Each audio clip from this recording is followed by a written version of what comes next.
Ladies and gents, girls and boys, how you doing today? Danny Stewart, bassjapandirect.com with another naked sound review, and I'm on one of my favourite basses today, which is a Bacchus 24 second generation from about 2010 roughly, and it's one of my favourite models. I'll just tell you why in a minute when I get after I've done a little bit of playing. So this is balanced with everything dialed up on the 3-band EQ, which is Bartolini XTCT, in series mode, active.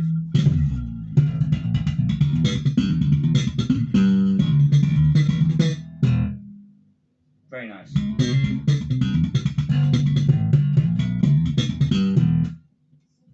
Very, very nice. It sounds like broken glass. And then if you go to series,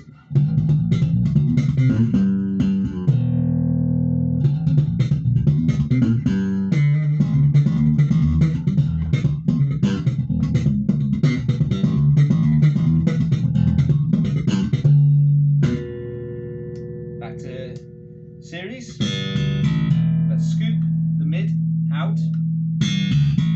Wow.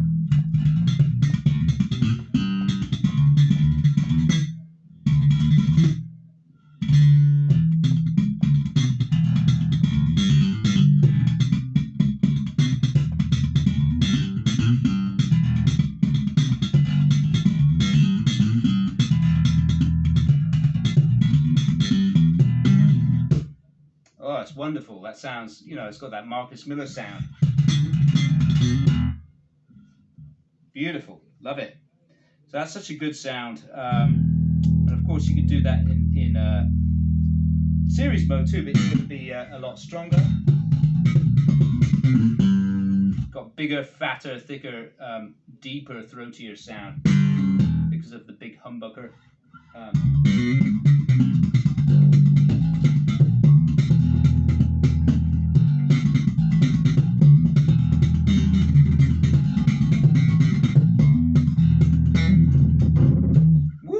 Overloading the amp.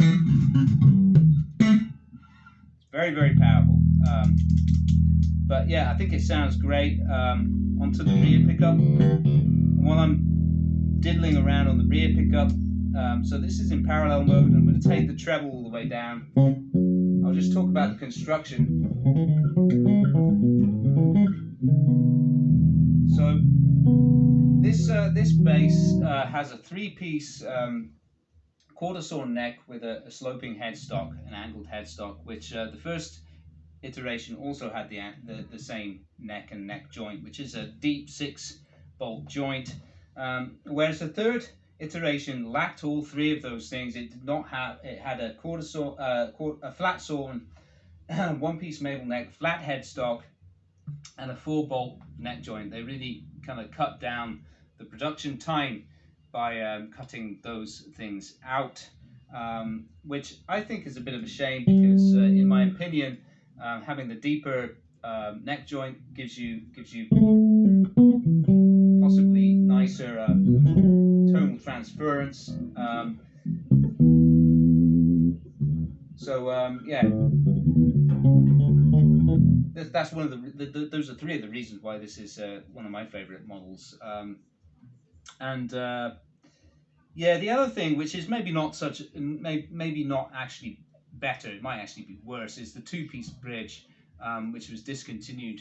The third generation of this model used the Goto 404 SJ bridge, which actually might be a better choice anyway because it's got more real estate on a heavier plate. This 2-piece bridge looks, aesthetically, it looks really nice, but I think maybe for sustain and tonal transference, it's better to have a little bit more real estate and weight on the bridge, possibly. Although having said this, all of these little differences are negligible. You might not notice them unless you're very experienced or have played many different instruments. In my opinion, I feel like this is a little bit more reactive and responsive than the third generation. That's just my gut feeling about it and why I prefer it. So yeah, we're on the rear pickup now, and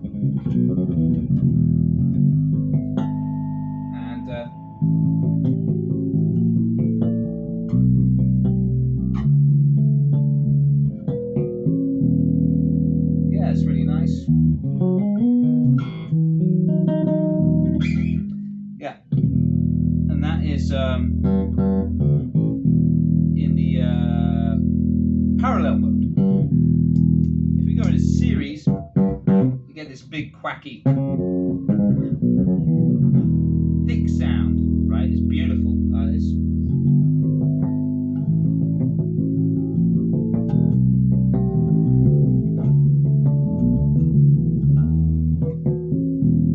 That's gorgeous. What a tone. Yeah, so that's beautiful. I think for a rear pickup tone, that is classy, very, very classy. And that's just with the bass and mid dialed up. The treble is cut. If I add the treble, it gets really bitey.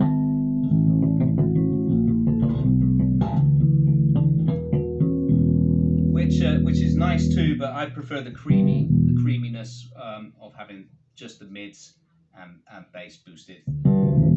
If you cut the bass, you get a nasal kind of mid. It's also very cool, I think.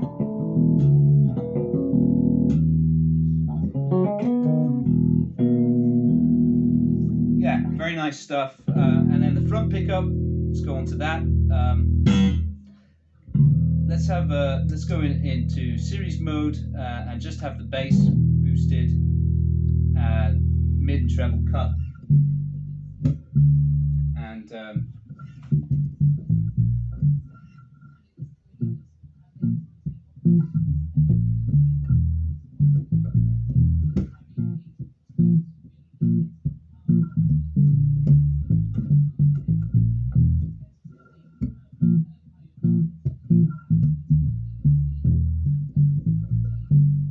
so nice and big and round.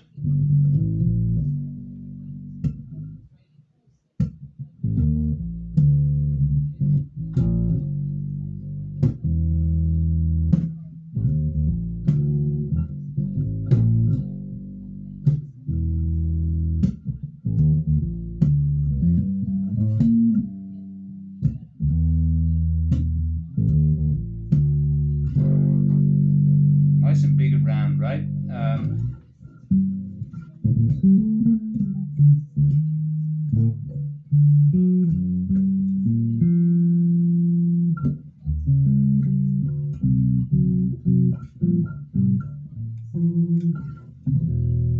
Let's add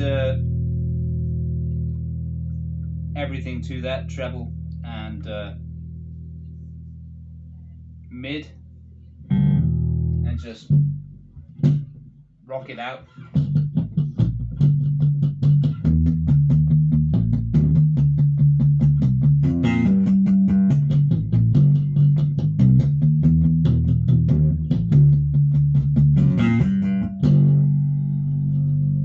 So that is in series, so it's the humbucker, of course.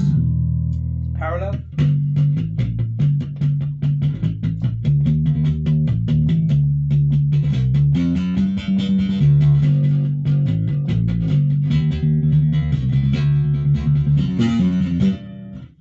So there you go. That gets a lot more brighter and aggressive, but it's still got a nice throaty sound like a true jazz bass from pickup. In the yeah, I mean, like when you're in parallel mode, you're getting the two front coils which are in a 60s position basically. So yeah, it becomes a 60s jazz bass essentially. So yeah, in conclusion, I mean, it's an extremely versatile instrument. It's very well made. This one is from 2010, I believe, and it's in really quite nice condition. It does have some buckle rash on the back, but the electronics are extremely tidy. That's all original, 100%. Again, if you do want to have an added master tone for passive mode, that is possible. It will cost a little bit extra, of course, because it will entail labor and parts. You'll have to swap around and get a stack for treble and bass, and then we'll have to get an added master tone pot that we will install in the place of where the treble is now, because that will go over here. So yeah, that could be done if somebody wanted it done, and then you will have a true passive jazz bass mode as well. So yeah, that's worth considering. But other than that, I just wanted to keep, like I said, I just wanted to keep it original um, for now, because yeah, these are no longer made anymore. They're discontinued. And I do think they're fantastic instruments. So there you go, guys. I hope you'll consider this, the Bacchus, the second generation 24 from their handmade series. So yeah, and just to establish the pricing, these were brand new, if I remember rightly. They were 220,000 yen plus the tax. So they're about 242,000 yen back in the day. Well worth it, you know, just as good as any sort of other high-end bass, like, you know, Moon, Sadowski, etc. All of them. It competes, it compares. So there you go, guys. I'll see you again for another Naked Sound review soon. And as always, thanks very much for watching and supporting my channel and business. Cheers for now.